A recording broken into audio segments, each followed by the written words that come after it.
Choosing the right tools is essential for effective pruning.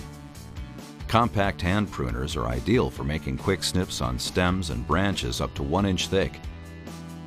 Loppers feature a two-handle design and a longer reach that make it easy to power through branches up to 2 inches thick. Hedge shears offer a two-handle design and long blades that cut all the way to the tip, perfect for sculpting hedges or ornamental bushes. Long-handled tree pruners provide extended reach to cut high branches up to 2 inches thick. For branches over 2 inches thick, use a lightweight saw. It's also important to note that pruners and loppers are available in 2 styles.